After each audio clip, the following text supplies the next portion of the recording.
हम हैं। खबर में दम है। स्वागत है आप सभी का। आपके साथ मैं हूं स्वप्निल। वो खबर भी क्या खबर है जिसमें बड़े बड़े बोल आपकी ओर उछाले, भारी भरकम म्यूजिक डाला और एडिटिंग के झोल में आपको उलझाकर मुद्दे से भटका दिया। खबर में दम हो तो ऐसे लंदफंद की जरूरत नहीं पड़ती। हर हफ्ते इसी समय आप ऐसी ही खबरों से रूबरू हो रहे हैं मेरे साथ। वो खबर जो आपकी नजरों से गुजरी, जिसमें दम भरने की जरूरत नहीं होती, क्योंकि उस खबर में आप, मैं, हम हैं और इसीलिए उसमें दम है। उसमें वो भी है जो समाज के अंतिम छोर पर बैठा है और उस तक सियासत पहुंचने का दावा करती है।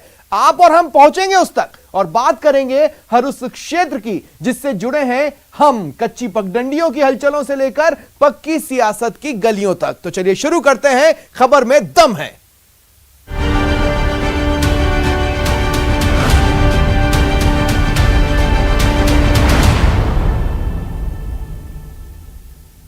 और सबसे पहले बात करते हैं बादल की, जो मरुधरा से रूठा हुआ है। अन्नदाता के सारे सपने मानो टूट से गए हैं। अब किसानों की एकमात्र उम्मीद है सरकार। बादल तो बेवफा निकले, अब सरकार ही मदद जल्द बरसा दे। बारिश की बेरुखी, 12 जिले सूखे सूखे। अन्नदाता मायूस, बादल रूठे रूठे। आसमान की ओर नजर उठी, आस लगाए देखना शुरू किया। देखते रहे टकटकी लगाए, लेकिन बादल बेवफा बना रहा। भजन पूजन किया, पूजा पाठ की, नाच गाकर मनाने की कोशिश की। कई बार तो मेढक मेढकी की शादी तक करवा दी, लेकिन बादल बेवफा बना रहा। मरुधरा के करीब 12 जिलों में किसानों का बारिश का सपना सपना ही रह गया और बादल बेवफा होकर तोड़ गया किसानों का बाकी हर सपना।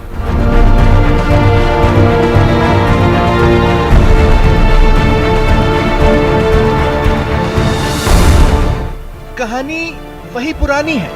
आंखें पथरा गईं, राह तकते तकते। धैर्य भी जवाब दे गया मॉनसून के इंतजार में। उमड़ते घुमड़ते बदरा भी आए, लेकिन दगा दे गए, बिना बरसे ही चले गए। और नतीजा, प्रदेश के 12 जिले सूखे सूखे हैं और अन्नदाता से बादल रूठे रूठे। फसल नष्ट हो चुकी है बगैर बारिश के और फली अभी तक आई नहीं है। दवाई इतनी बार छिड़क दी गई हैं, लेकिन बारिश के अभाव में नष्ट हो गई है फसल। सरकार से हमारी एक ही मांग है कि गिरदावरी जल्द से जल्द करवाई जाए। पहले बरसात आषाढ़ महीने में, आषाढ़ में हुई कौन, पच्चे हुई बरसात आती, रम सब खोल गयो। भाद्रे में सटा हुआ तभी देर बड़ी है जो गई हो बड़े को सरकार की उम्मीद करो। गवर्नमेंट माई बाप दे तो दे नहीं हुआ। बरसात हुई कोनी। आषाढ़ में रमण में जेठ में बरे पड़ी, उनको बूठो कोनी। जून में थोड़ी बहुत बरसात हुई थी, उसमें लोगों ने ग्वार है, मूंगफली है, मूंग मोठ वगैरह काश्त की थी। 50% लगभग काश्त हुई थी और बाद में ये जुलाई पूरा सूखा चला गया और अगस्त भी खत्म होने के लिए 2 महीने हुए, बरसात नहीं हुई। खेतों में पड़ी ये दरारें और किसानों के माथे पर चिंता की लकीरें दोनों गंभीर स्थिति में हैं। राजस्थान में यूं तो मानसून आया, लेकिन आकर ऐसा गायब हुआ कि किसानों के सामने सूखे का संकट खड़ा हो गया। बादल अब बरसेंगे तब बरसेंगे सोचकर किसानों ने अपनी फसल खड़ी की, लेकिन बारिश ना तब आई और ना अब आई।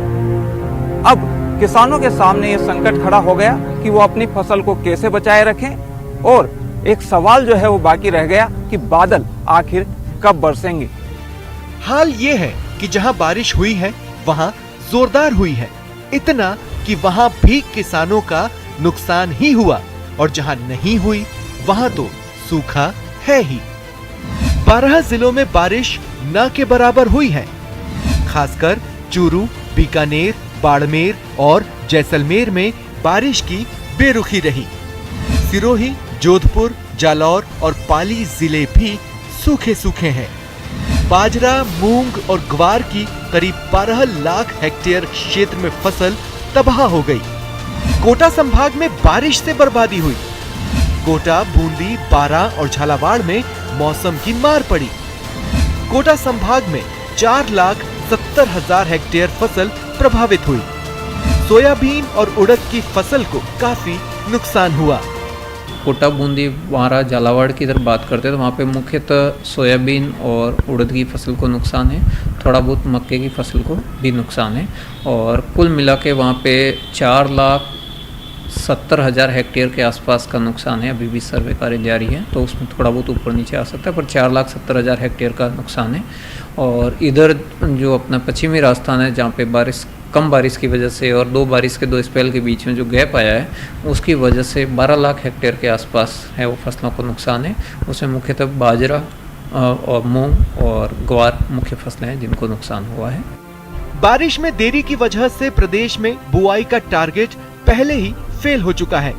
दरअसल इस साल 1,63,00,000 हेक्टेयर में खरीफ की बुआई का लक्ष्य था जो हासिल नहीं हुआ और उसके बाद अतिवृष्टि और अनावृष्टि की मार अलग।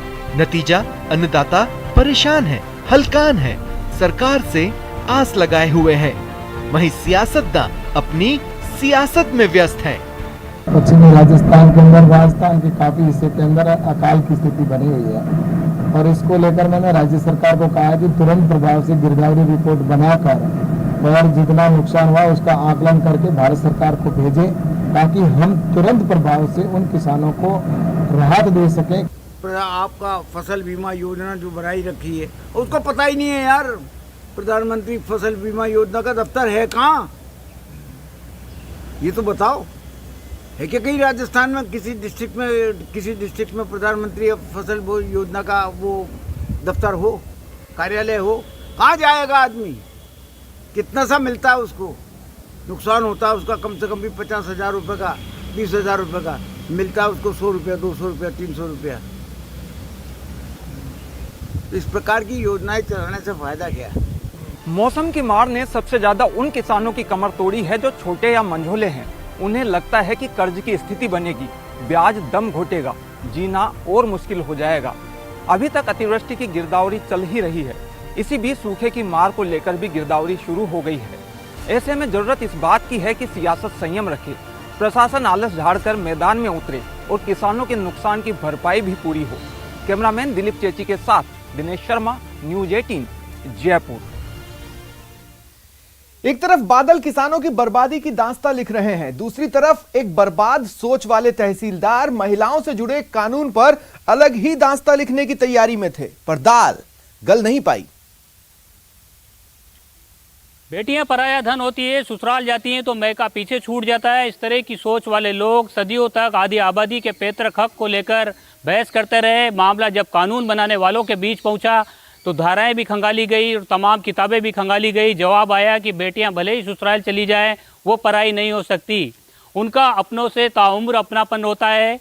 लेकिन कोटा के एक तहसीलदार इस तरह के सिविल केसों से इतने अजीज आ गए कि उन्होंने एक कानून को मुंह चिढ़ाती अपील जारी कर दी। पुरुषवादी सोच और नब गए तहसीलदार। उन्होंने इस तरह का जो अपना सोच है, जो पितृसत्तात्मक सोच जो हमारी सदियों से चली आ रही है, उसका परिचय दिया है। शुरू से इनका रवैया ऐसा ही रहा महिलाओं के खिलाफ, और अभी भी इन्होंने ये जो निकाला है यहाँ पर, तो ये महिलाओं के खिलाफ ही निकाला है। तो ये बहुत इनकी गलत है बात, ये हमें संतुष्टि वाली बात नहीं है। और महिलाओं का सम्मान अगर ये नहीं चाहते हैं, शुरू से नहीं चाहे।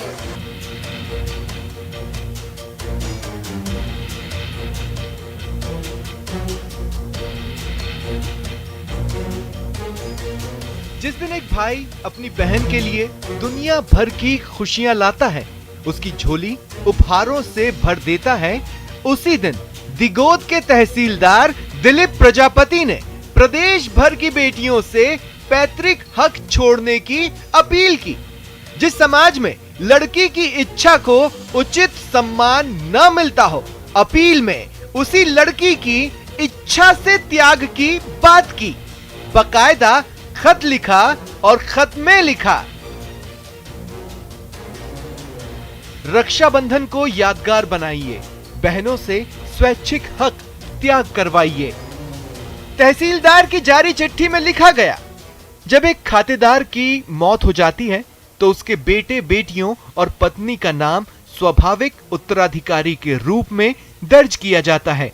बहुत सारे धर्मों और परिवारों में यह परंपरा रही है कि बेटियां और बहनें अपनी पैतृक और अचल संपत्ति में हिस्सा नहीं लेती हैं। बजाय इसके वह अपनी सास और ससुर की संपत्ति में हिस्सा लेती है। तहसीलदार ने चिट्ठी में आगे लिखा, परिस्थितियां पाप को जन्म देती हैं और अंत में एक रिश्ता खत्म हो जाता है, क्योंकि भाई और बहनों के बीच जिंदगी भर बात नहीं होती है। तहसीलदार का लेटर मरुधरा के लिए किसी बम से कम नहीं था, क्योंकि ये वो प्रदेश है जहां हाड़ौती में साल 1870 में ही महिलाओं को संपत्ति में हक दे दिया गया था, वो भी लिखित कानून के तौर पर। तहसीलदार के लेटर का खूब विरोध हुआ, महिलाओं ने मोर्चा खोल दिया, तहसीलदार पर कार्रवाई की मांग की और आखिरकार तहसीलदार दिलीप प्रजापति को निलंबित कर दिया गया।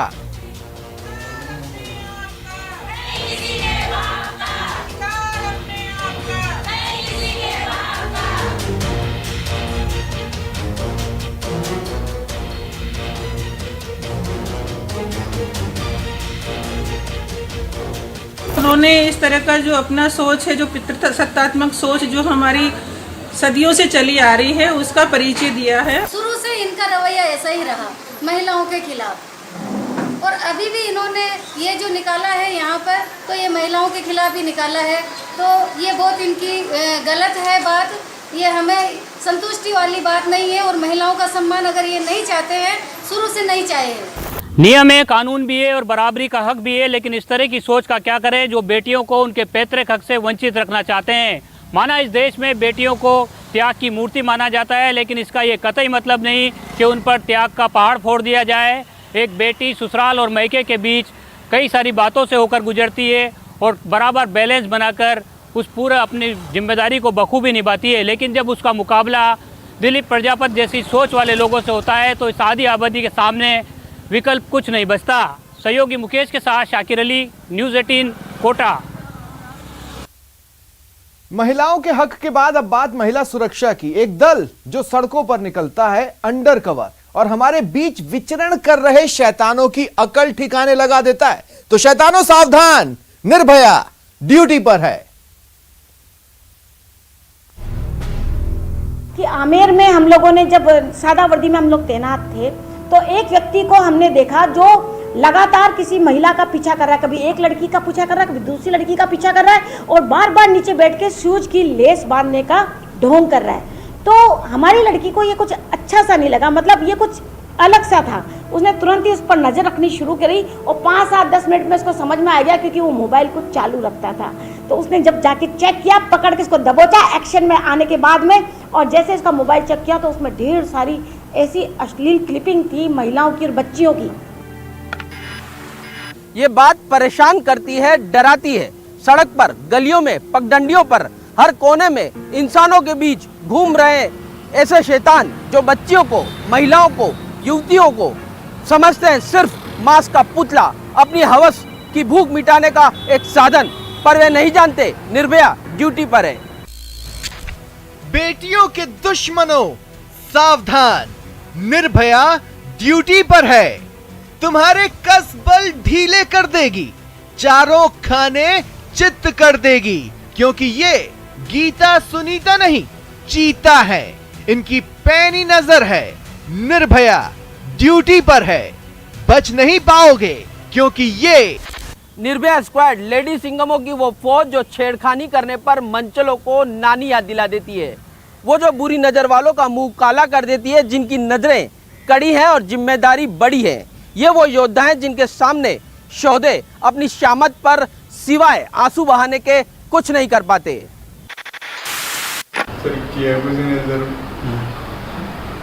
गलती आपके सामने हो गई। क्या किया था? तो गलती किस चीज़ की हो गई है बताओ। लड़की को देख लिया सर। देख लिया और वीडियो बना लिया। वीडियो बना लिया? किस टाइप का वीडियो बनाया? कैसे कैसे झुक के वीडियो क्यों बनाया?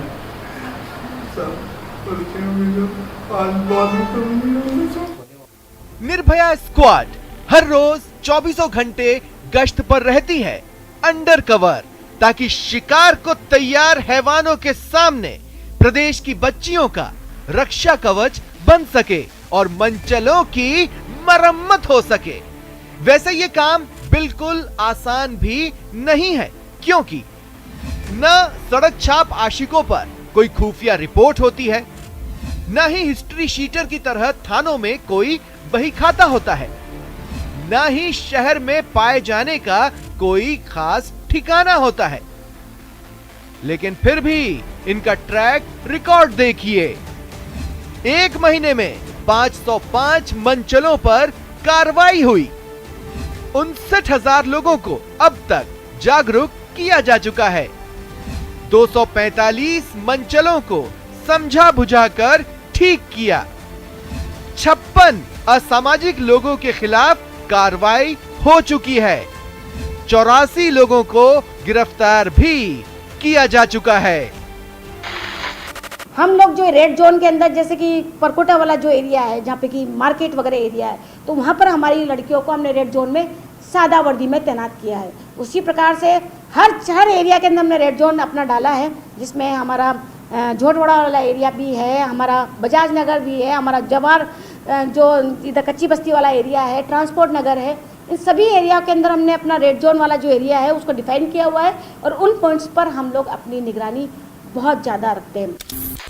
काफ़ी लंबे समय के बाद जिनमें खौफ होना चाहिए वो डर रहे हैं और जिन्हें नहीं डरना चाहिए यानी बेटियां, उन्हें वो कारण मिला है जिसके बाद वो अपनी आज़ादी के साथ एंजॉय कर रही हैं, घूम रही हैं, फिर रही हैं, वो भी बिना डरे, क्योंकि वे जानती हैं निर्भया ड्यूटी पर है। चाहे जब आज सुबह 5:30 बजे आ गया और है ना मेरे साथ बदतमीजी करने लगा और मेरे पास इनका शर्मिला मैडम का नंबर था, जो मैंने इन्हें फ़ोन करा, जो आई जी आकर फिर इन्होंने पकड़ा पकड़ी करी उसकी। इतना परेशान करता है और कभी घर में घुसे आगा यूँ कहेगा तेरे मुँह पे तेजाब फेंक दूंगा, मेरे साथ ये कर वो कर, पार्क में चल, यहाँ चल वहाँ चल। मैं बहुत परेशान हूँ। मैं इंटर बोर्ड मेरी बेटी को लेकर अकेले खड़ी थी। सुशीला जी को 10 मिनट लगी आने में। सुशीला जी ने मेरे को दिया और मेरे साथ गए और सुनीता जी सुशीला जी मेरे साथ में थे। ये लोग मेरे साथ में गए, उन्होंने वहाँ जाके उन लोगों को पकड़ के उन लोगों ने फिर वापस एक पीसीआर बुलाई और सुशीला जी और सुनीता जी ने भाग के उनको पकड़ लिया, दोनों को पकड़ लिया। वो भागते थे फिर भी उनको पकड़ लिया।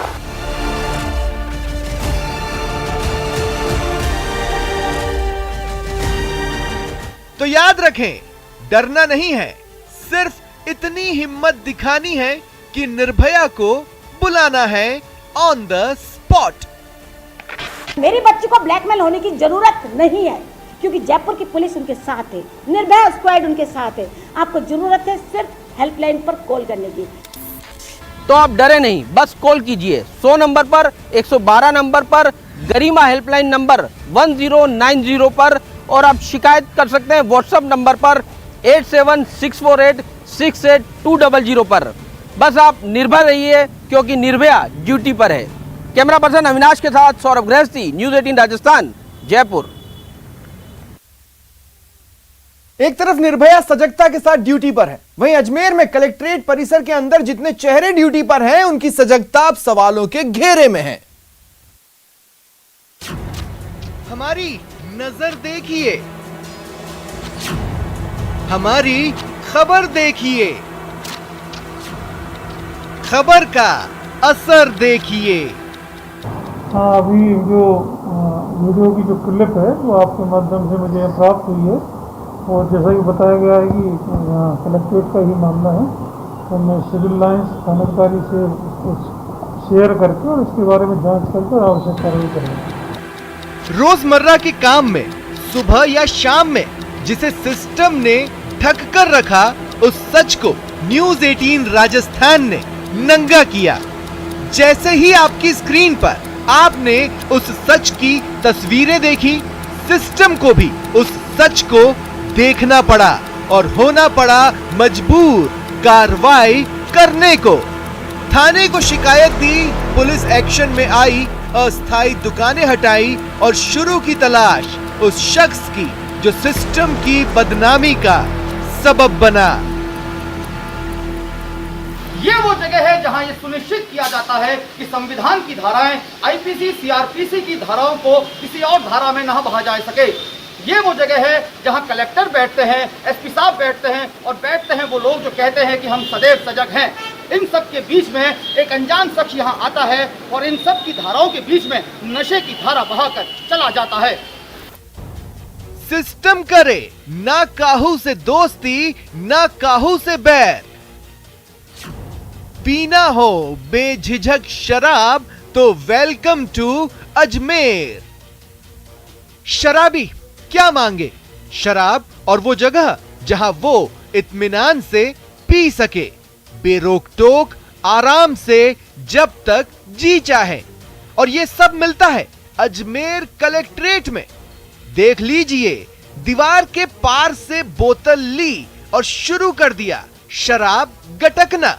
ना सरकारी नजरों से छिपने की कोशिश की, ना ही सरकारी दीवारों में ओट ढूंढने की। घूंट पर घूंट लगाया, नशा चढ़ाया, इत्मीनान से बेरोक टोक तलब मिटने तक। फिर दीवार फांद कर नहीं गया, हल्के लड़खड़ाते कदमों से सरकारी कारिंदों के बीच से जगह बनाते एग्जिट गेट से बाहर निकल गया, ये बताकर कि सरकारी शब्द के मायने जनता के बीच यूं ही बदनाम नहीं है। सरकारी मतलब नियमित सुरक्षित नौकरी के नशे में डूबे चेहरे, जिन्हें फुर्सत नहीं कि वो ये तक देख सकें कि उनकी कर्मस्थली अब शर्मस्थली में बदलती जा रही है। खैर, कहते हैं कि जब जागो तभी सवेरा, लेकिन सुबह के बाद होती है शाम और फिर होता है गहरा अंधेरा, जिसके बाद सब सो जाते हैं। इसी तरह इस बार की कार्रवाई भी इस बात का पुख्ता सबूत नहीं है कि यहाँ एक बार फिर से अस्थायी दुकानें नहीं लगेंगी, कोई दोबारा इस जगह को मैखाना नहीं बनाएगा। जो पहले हुआ है वो दोबारा भी होगा, क्योंकि सिस्टम को गहरी नींद में सोना पसंद है। वीडियो जर्नलिस्ट दिनेश गहलोत के साथ अभी न्यूज़ 18 राजस्थान अजमेर। इसके साथ ही सवालों के घेरे में है नीयत मरुधरा को हरित प्रदेश बनाने की। 1 दशक पहले अभियान शुरू किया, 11 साल काफी पैसा बहाने के बाद कागजों में हरियाली आ गई, पर जमीन पर 20% का टारगेट टाए टाए फिस हो गया। वन नीति 2010 में तय ये किया गया था कि 2020 तक राजस्थान के अंदर 20% भूभाग पर हरियाली फैला दी जाएगी। हर साल करोड़ों पौधे लगाए गए। पिछले 10 साल में करीब 40 करोड़ पौधे राजस्थान में लगा दिए गए, लेकिन नतीजा वो नहीं आया जो लक्ष्य तय किए गए थे। साल 2010 में प्रतियोगी परीक्षाओं में एक सवाल पूछा जाता था कि राजस्थान में हरियाली कितने प्रतिशत है। जवाब था 7.11%। लेकिन 11 साल बाद भी न सवाल बदला और न ही जवाब। आज भी सवाल वही है और जवाब भी वही, वो भी तब जब 2010 से अब तक प्रदेश में करीब 40 करोड़ पौधे लगाए जा चुके हैं। लेकिन मरुधरा में ग्रीन कवर क्षेत्र में कोई इजाफा नहीं हुआ। उल्टे पिछले 11 सालों में कुल ट्री कवर घटे ही हैं। टारगेट तय किया गया था 20% हरियाली का, लेकिन कागजों में तो हरियाली बढ़ी, लेकिन धरातल बाग नहीं हो पाया। वन विभाग के आंकड़ों के मुताबिक प्रदेश में कुल फॉरेस्ट कवर 16,630 वर्ग किलोमीटर है। कुल ग्रीन कवर 8,112 वर्ग किलोमीटर है, जबकि साल 2010 में फॉरेस्ट कवर 16,036 वर्ग किलोमीटर था और ट्री कवर 8,274 वर्ग किलोमीटर था। साल 2010 में वनावरण 24,310 वर्ग किलोमीटर था, यानी प्रदेश के कुल भूभाग का 7.11%। साल 2020-2021 में अब वनावरण 24,742 वर्ग किलोमीटर है, यानी प्रदेश के कुल भूभाग का 7.23%। हालांकि 2010 के वन नीति में साफ लिखा गया था कि 1 दशक में प्रदेश में हरियाली को 7% से बढ़ाकर 20% तक ले जाना है। पौधे लगाने पर नंबरिंग सिस्टम न हो, जब तक संबंधित अधिकारी की जवाबदेही तय न हो और जीवित रहने की जवाबदेही हो कि भाई कितने प्रतिशत पौधे जीवित रहने चाहिए, ये कानून में प्रावधान होना चाहिए और जिम्मेदारी दी जानी चाहिए कि आपने 10 लाख पौधे लगाए हैं तो कितने पौधे बचेंगे, व्यक्ति की जिम्मेदारी होनी चाहिए, पर्टिकुलर व्यक्तिगत रूप से, तभी पौधे बच पाएंगे। बाकी धरती पर कागजों में वन विभाग ने हरित राजस्थान योजना के तहत या अन्य अलग अलग योजनाओं के तहत अरबों रुपए खर्च कर दिया। और इस धरती पर अगर यूं रिकॉर्ड देखा जाए तो इस धरती चलने फिरने लायक भी नहीं रही, इतनी ज़मीन में पौधे इन्होंने कागजों में लगा दिए। फिलहाल नई वन नीति तय की जा रही है और राजस्थान के लिए नए लक्ष्य तय किए जा रहे हैं। ऐसे में ज़रूरी है कि पहले जो पौधारोपण किए गए उनके ऊपर एक सवाल जवाब किए जाएं कि इतने करोड़ों पौधे जो लगाए गए थे वो जी क्यों नहीं पाए। ऐसे में राजस्थान के लिए अब जो नई वन नीति बनाई जा रही है उनमें भी ऐसे प्रैक्टिकल टारगेट तय किए जाएं जिन्हें हासिल करना आसान हो। कैमरा पर्सन यासीन के साथ में अरबाज अहमद, न्यूज़ 18 के लिए जयपुर से। तो देखा आपने, खबर में दम है। फिलहाल इतना ही, नमस्कार।